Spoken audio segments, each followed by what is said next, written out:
À l'instar du monde entier, les chrétiens catholiques de Côte d'Ivoire célèbrent aujourd'hui 1er novembre la fête de Toussaint. À la paroisse Saint-Joseph et Poudabobo, une messe a été dite pour tous les disparus, afin qu'ils soient accueillis par le Père Céleste. La Toussaint, c'est la fête de tous les élus, la fête des fils et filles de Dieu qui ont gagné le ciel, après avoir milité consciencieusement dans l'amour, dans la charité sur cette terre. Donc, le résultat, le bénéfice du ciel, le gain du ciel, c'est d'abord le militatisme ici, sur cette terre. Une occasion pour les fidèles de prier également pour leurs parents, amis et connaissances décédés. On vient assister à la messe pour prier tous les saints et exhorter les gens aussi à venir à prier et à commémorer aussi nos morts, à prier pour eux, pour que ceux qui ne prient pas avant de mourir, que Dieu les accepte dans son royaume des cieux. Cette fête-là nous aide vraiment à pouvoir vraiment marcher dans les pas de ceux qui nous ont précédés et qui vivent dans la félicité céleste. À la différence de la commémoration des défunts qui a lieu les 2 novembre, la Toussaint se veut la fête de tous les saints. Elle honore tous les saints connus ou inconnus. Elle est marquée par des prières et des exhortations. Le jour de la commémoration des défunts, nous avons nos frères, nos soeurs, nos parents, nos collègues, nos amis qui nous ont quittés. Et nous ne savons pas, dans la lumière de la foi, s'ils sont directement au ciel. Alors l'Église qui est mère supplie, les chrétiens supplient, les hommes et femmes de bonne volonté supplient le ciel de s'ouvrir, supplient la bonté de Dieu dans sa miséricorde d'accueillir tous ces défunts qui sont partis. À la paroisse Sainte-Anne-Marie d'Abobo à Goueto, le père Ambroise Kobenan, curé de cette paroisse, a exhorté les fidèles à l'amour du prochain. Nous prions, nous demandons aux saints d'intercéder pour nous, pour que notre vie puisse refléter l'amour de Dieu dans ce monde. Mais c'est aussi une occasion pour nous de travailler notre propre sainteté, car chacun de nous est appelé à la sainteté par son témoignage de vie, en se laissant interpeller par l'amour de Dieu. Demain 2 novembre, les fidèles sont invités à commémorer leurs défunts à travers un recueillement et en déposant des gerbes de fleurs dans les cimetières. Aéroport Félix Houphouët-Boigny de Port-Bouët, il est 9h. Nous sommes à la Sodexam, Société d'exploitation et de développement aéroportuaire, aéronautique et météorologique, pour comprendre le processus d'observation du climat. Dans ce bureau, Angèle Sama, technicienne supérieure météo du CETIM, service des équipements et techniques instrumentales, et ses collaborateurs font le point des stations météo. On a eu à établir des procédures d'étalonnage des baromètres numériques et la caractérisation des enceintes climatiques. Comme tous les jours, Angèle doit faire la visite technique du parc météo après la séance de travail. Cet exercice permet de vérifier les équipements mis en place. On a deux grands types d'équipements. On a les équipements classiques et puis on a les équipements automatiques. Voilà. Les équipements classiques ont besoin de la présence humaine. Quand je dis la présence humaine, on a besoin d'un observateur qui passera toujours faire les observations. L'équipement automatique, lui, se charge d'apporter l'information automatiquement. C'est-à-dire on est assis dans notre bureau et puis on a les différentes informations, les différents paramètres. Ce sont les mêmes informations qu'ils apportent. Maintenant, les classiques sont là pour relayer les stations automatiques en cas de panne.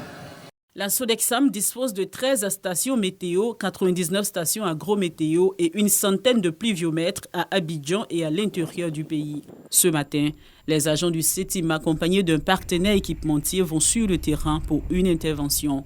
Direction, la mairie technique de Koumassi. Ici, il est question de faire la maintenance préventive d'une station automatique contrôlée à partir des bureaux. Installée depuis 2018, elle est nettoyée et mise à jour tous les 6 mois. Elle permet de mesurer 3 paramètres qui sont la pluviométrie, la température, l'humidité. C'est comme votre téléphone Android, il y a des mises à jour en permanence, c'est exactement pareil. En fait, on tourne dans les rôles sur chaque site, chacun a une tâche prédéfinie. Et là, cette fois-ci, c'est moi qui suis sur l'ordinateur, mais la Sodexam est tout à fait capable de réaliser cette prestation. Le Grand Abidjan dispose de 9 stations automatiques comme celle-ci. Elles donnent des informations sur les climats des différentes communes. Angèle Sama et ses collaborateurs feront le tour de ces stations pendant 3 jours, à raison de 3 stations par jour. De retour à la Sodexam, les données des thermomètres souterrains sont recueillies. Elles serviront pour améliorer le rendement dans le secteur agricole. Nous avons 30,5 à 50 cm dans le sol et 25,2 à 5 cm au-dessus du sol. En fonction des températures, nous pouvons conseiller un agriculteur quelles sont les cultures propices à ces températures. Il y a les températures de 6h, midi et 18h. Voilà, mais pour ce qui concerne la prévision générale, ça, c'est des observations qui se font chaque heure. Quant aux données des équipements automatiques, elles sont plus perceptibles avec cette antenne parabolique qui fonctionne avec un signal satellite. Cet équipement du projet H2 Ruine réalisé avec la Météo France est en phase test. On a eu déjà des premiers résultats. Les pluies nous sont transmises de manière instantanée. Et ce qui est intéressant, c'est qu'avec ce système-là, on a un maillage qui permet de voir les pluies un peu plus tôt, un peu en amont, sur des zones comme Aboisseau, les zones de l'Est d'Abidjan.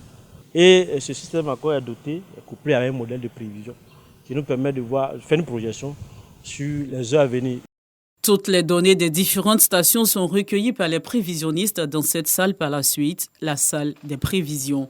Ici, des agents formés au Niger, en Chine ou en France, 8 au total travaillent en rotation 24 heures sur 24. Fulgence Nguessan, le prévisionniste du jour, explique le processus de calcul des prévisions. Les observations nous arrivent chaque 3 heures et nous avons aussi des modèles qui vont récupérer les informations diffusées par les stations d'observation à l'intérieur du pays. Ces modèles vont faire des calculs mathématiques en considérant des approximations physiques et vont nous sortir des simulations de temps.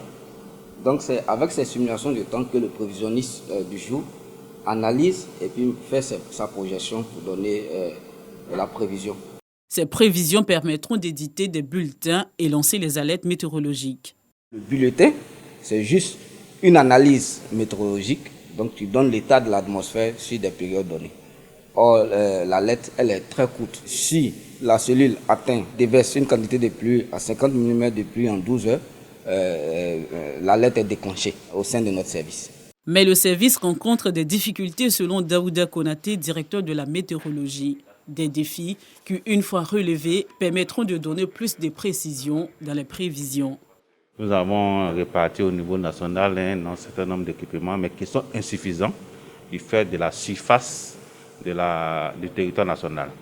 Donc, il y a une limitation au niveau d'abord des systèmes d'observation qui nous ramènent des informations qui sont traitées par la suite.